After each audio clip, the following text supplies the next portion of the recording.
So imagine your inbox is completely clear before you even wake up.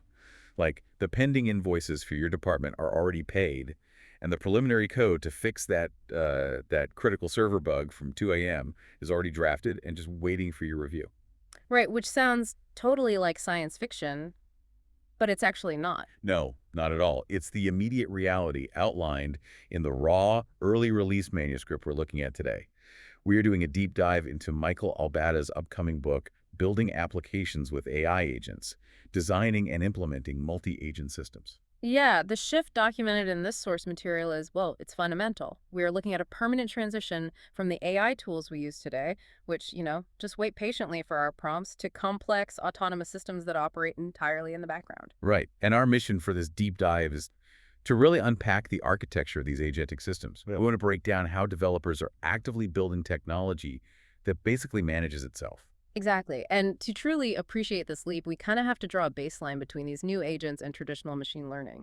Because, I mean, we all know what an LLM is, right? Hmm. And we know traditional ML is highly specialized. Like an algorithm can flawlessly predict customer churn or, flag a fraudulent transaction in milliseconds. But traditional ML is entirely static. It operates within a very rigid, predefined boundary, whereas an autonomous agent uses an LLM as its core reasoning engine, but then bolts on dynamic decision-making and long-term planning. And the physical capacity to actually execute complex workflows. Yeah. And the most critical architectural change driving all this is the shift from synchronous to asynchronous operation. Okay, wait, unpack that a little for us. Synchronous versus asynchronous. Well, traditional software relies on synchronous execution, so the system processes a linear sequence. Step A has to finish completely before step B can even start. Right. If a traditional app has to query a massive, slow external database, the whole program essentially just hangs there. It idles and consumes memory while waiting. Just kind of spinning its wheels. Yeah. Exactly. But autonomous agents are engineered to run asynchronously. They can trigger that same database query and instantly pivot their compute resources to a different parallel task. Oh, wow. So they react to new variables in real time. Yeah, handling multiple concurrent threads without stalling at all. That structural change completely redefines our relationship with software. I mean, if traditional machine learning is a specialized piece of factory machinery that does one repetitive task perfectly. The autonomous agent is like the factory manager. Right. The agent interprets the context of, say, a supply chain delay, independently reassigns tasks, and adapts on the fly. So we are shifting from being the worker who clicks the buttons on every task to acting as the executive orchestrator. The agent handles the asynchronous execution, and we just step in to review the outputs. Okay, but how do developers actually build these managers so they don't just, wander off task or fail completely? Well, Albada emphasizes that the absolute first step before any code is written is meticulous task scoping. Developers have to explicitly define the agent's environment and its guardrails. Because if you give an agent a vague instruction like optimize database performance. It might just delete your critical search indexes because that mathematically reduces storage overhead. Right, which is a disaster. So Yeah. proper scoping translates human intent into technical parameters. Exactly. And once that scope is locked in, the developer builds the system using 4 foundational pillars: the model, the skills, the memory, and the planning phase. And the model, like a GPT-4 or Claude, is the reasoning engine. But to actually manipulate the digital world, it needs hands, which are the skills. Right. And the book categorizes these into local skills and API-based skills. Local skills are self-contained. The agent runs internal math or parses a local file without an internet connection. And API-based skills let it interact with external services. Yeah, querying a live database, creating a Jira ticket, pushing code to GitHub, that kind of thing. Got it. And to manage all those skills, the agent relies heavily on the memory pillar, specifically what developers call the digital whiteboard. The whiteboard concept is so cool. When an agent tackles a multi-step problem, it just can't hold the entire execution state and all the historical context in a single prompt window. It needs space to think. Right. So the digital whiteboard acts as a dynamic scratchpad. The agent continuously writes down intermediate findings, updates variables, and tracks its progress against its plan. Let's ground this in a real scenario. Imagine an agent is tasked with debugging a sudden spike in server errors. It doesn't just guess the answer. No, it uses the whiteboard. Step 1, it uses an API skill to pull live server logs and writes the error timestamps on the whiteboard. Step 2, it uses a local skill to analyze the frequency patterns, isolates the failure to a specific microservice, and updates the whiteboard again. And step 3, it checks the version control system to see if a human pushed bad code in the last hour. The whiteboard lets it step through this iteratively. Retaining all that context. But what's fascinating here is how it handles gaps in its programming. Like, what if it needs to parse a highly proprietary custom log format in step 2, and there's no pre-built skill for it? That is where agents can use real-time code generation. The agent analyzes the lob structure, writes a custom Python script to parse it, runs the script in a sandbox, and evaluates the output. Wait, really? It just invents its own code on the fly to solve a problem. Yes. And if the script throws a syntax error, it doesn't crash. It reads the stack trace, finds the logical bug in its own code, rewrites it, and tries again. It's a closed loop of trial and error.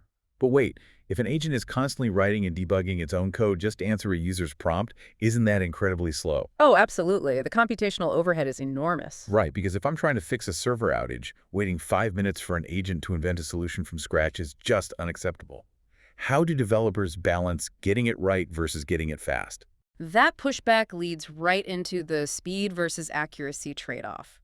When engineering an agentic system, the architecture has to be tuned to the specific use case. So for things like autonomous vehicles or high-frequency trading, Milliseconds dictate success or catastrophic failure. So the architecture forces the agent to rely entirely on pre-compiled local skills for absolute speed, accepting a narrow margin of error. but if you're designing an agent to, say, review massive legal contracts or medical diagnostic imagery, Then the architecture intentionally allows that slow, resource-heavy trial and error loop because precision is non-negotiable. to solve the friction between those two extremes, developers use what's called a hybrid approach, right? Exactly. When you submit a complex query, the system fires back a fast, approximate response using compiled skills first. That satisfies our psychological need for immediate feedback. While a secondary agent quietly spins up in the background to rigorously refine the data with real-time code generation. Yep. 10 minutes later, you get the perfectly accurate analysis. It's the best of both worlds. And that hybrid design targets a critical part of AI development, which is user experience. Because you have to build trust and avoid automation bias. Right. Automation bias is that psychological phenomenon where human operators blindly trust a system just because a computer generated the output. Like a pilot trusting a malfunctioning autopilot. Exactly. So to counter this, agents are programmed for transparent confidence signaling. They explicitly state when a conclusion is based on incomplete data. It really comes down to how the system handles failure. We all know that frustration of talking to a customer service chatbot, asking a weird question, and it just endlessly loops the main menu. That is a hard crash in UX. Albata argues that agents must be designed to fail gracefully. When they hit an ambiguous input or an extreme edge case, they shouldn't confidently hallucinate a false answer. And they definitely shouldn't freeze. Right. Failing gracefully means the agent intentionally pauses its execution loop and initiates a clarifying dialogue with the human. Like, I found the database anomaly, but I require the legacy admin credentials to run the repair script. Exactly. It transforms a roadblock into a productive collaboration. It shows competence by isolating the problem, but defers to human authority for the missing piece. But if we connect this to the bigger picture, for that collaboration to actually work, the architecture needs flawless context retention. Oh, totally. If you go find those admin credentials and the agent has already forgotten what it was doing and asks you to restart, the whole prompt user trust is instantly destroyed. Context retention ensures it remembers previous exchanges, so you never have to repeat yourself. Now, once an engineering team perfects a single agent that retains context and fails gracefully, they rapidly hit the physical limits of what one model can do. So for enterprise-scale operations, like migrating a corporate IT infrastructure, they have to scale horizontally. Exactly. This is where we get into multi-agent systems. You leverage collective intelligence by breaking massive objectives into specialized, discrete functions. Moving from a single agent to a multi-agent system is essentially like moving from a solo entrepreneur to a corporate structure. Yeah, that's a great analogy. Like, you get massive scale and specialization. You deploy one agent optimized for writing front-end code, another for aggressive security auditing, and a third for database optimization. And this gives you immense fault tolerance through redundancy. If one security agent crashes, The system just routes the task to a parallel security agent without interruption. But suddenly you have to deal with middle management and communication overhead. Oh, yeah, the corporate bottlenecks. If the front-end agent and the database agent have to hold a status meeting every time a variable changes, the latency grinds the work to a halt. Right, the manager agent becomes a massive liability. If it can't process status updates fast enough, the worker agents are left sitting idle. To mitigate that, developers use specialized orchestration frameworks. Albada highlights LangGraph and Autogen as industry standards. LangGraph models workflows as a cyclic graph using natural language as the communication protocol, right? Mhm. So human developers can easily read the internal dialogue and debug it. Exactly. And Autogen provides the organizational chart out of the box. You instantiate a commander agent, a code writer agent, and a QA testing agent. So the commander receives your human prompt and delegates to the writer. The writer generates code and passes it to QA. And QA runs it in a virtual environment, finds a memory leak, and autonomously sends it back to the writer with an error report. The human developer just defines the initial instructions. It's incredible, but those frameworks are just the current state of the art. The final frontier the book explores is ADAS automated design of agentic systems. This is where it gets really mind-bending. Instead of human engineers handcrafting these communication protocols, ADS introduces a meta agent. A higher-level intelligence that automatically designs, tests, and refines other agentic systems. Because an autonomous agent is, at its core, just code. And programming languages like Python are Turing-complete, meaning they can express any logic a human could theoretically compute. So the boundaries are limitless. The meta agent isn't just snapping pre-built tools together, it's inventing entirely new architectures. Using a highly advanced algorithm called meta-agent search, or MAS, the meta-agent writes raw code for a novel agent architecture and then brutally evaluates it against benchmark tasks. It measures execution speed, parses logs for errors, tracks compute tokens, and compares accuracy. And if the new agent consumes too many tokens or fails, the meta-agent instantly discards the code. But if it succeeds, its pattern is archived. And it uses that successful archive as genetic material to breed even more efficient agents in the next cycle. It continuously self-improves. Which raises an important question regarding ethics and safety, right? As meta-agents start spawning wildly complex multi-agent structures, the architecture must ensure they stay within predictable, safe bounds. Alignment becomes the ultimate technical challenge, ensuring the algorithm inherently penalizes any code that violates security constraints or strays from the human's original intent. We are essentially giving the system the keys to its own evolutionary process. It's staggering.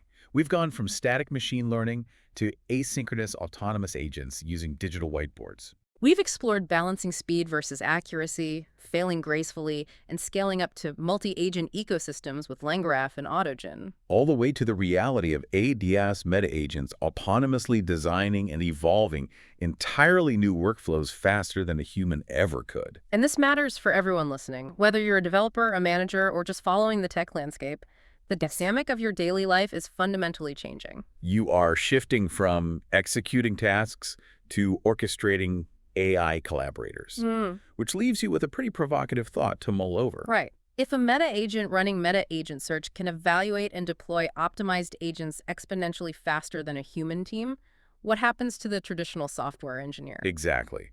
At what point does the role of the human shift entirely from writing code to simply defining the ethical constraints and guardrails for the machines building themselves? It is definitely something to seriously ponder tomorrow morning. Yeah. When you open your laptop and realize an autonomous assistant has already flawlessly cleared your inbox, take a moment to think about exactly who or what is going to be managing your workflows very, very soon.